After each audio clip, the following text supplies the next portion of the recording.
I'm flying the plane to the absolute best of my skill level, and you can see I'm balancing everything to keep the plane flying. Staying away from the carrier, although to be honest, I don't think I've even got that much control of the plane. I'm trying to balance. I've managed to get it back down to 14 units angle of attack. I've got to do that, but I'm losing altitude. I've got to get the waterline above the horizon. Power is the highest I dare. Remember, massive asymmetric thrust on this thing. I got boldface complementing there as much as I dare. I can feel she's slipping. You can see she's slipping. Don't need a gauge for that. Imagine this happened at night. Zero chance. No chance. I've bold-faced it. I've got positive climb now. I've got angle of attack down to below 14 units angle of attack. I'm on my bold-face here. Everything's perfect. And I'm supposed to put the gear up. That's one thing I haven't done. You know what?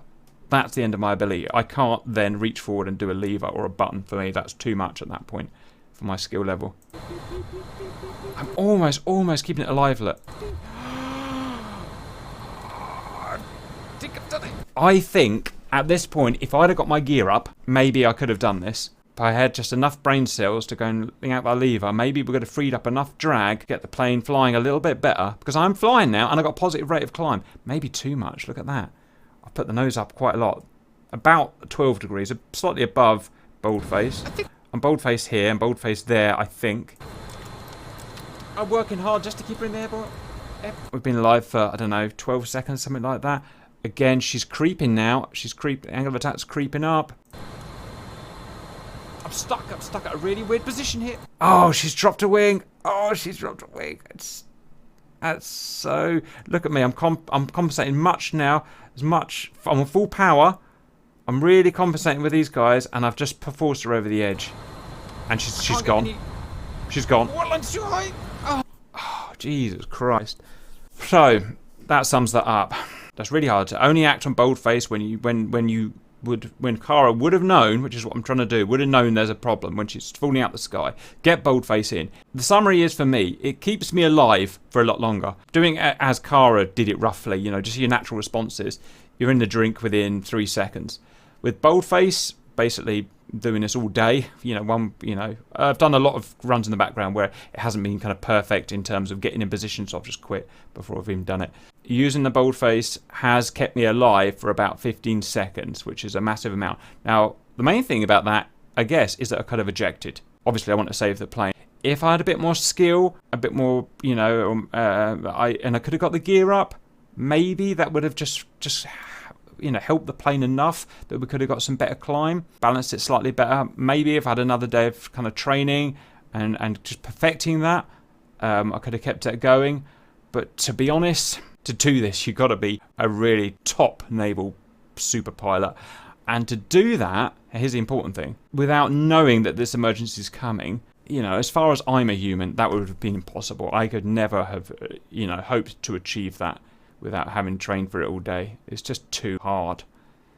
Disclaimers, no, this is not a military grade simulator in that we're not as realistic for the F-14 as the simulator they would have used, but it's considered about the best in the world that civilians can get their hands on, so it's the best we can do, and it's generally considered pretty good, So that's it. Absolute 30-second summary. Boldface works, but it's not night and day. It's not like, oh, boldface works, now I'm perfectly fine. You've got to work your ass just to stay alive still. To be honest, no discredit at all for Carrol from what we've learned by doing this and feeling how hard this actually is. I think I'm going to end it there before I fall asleep. Goodbye.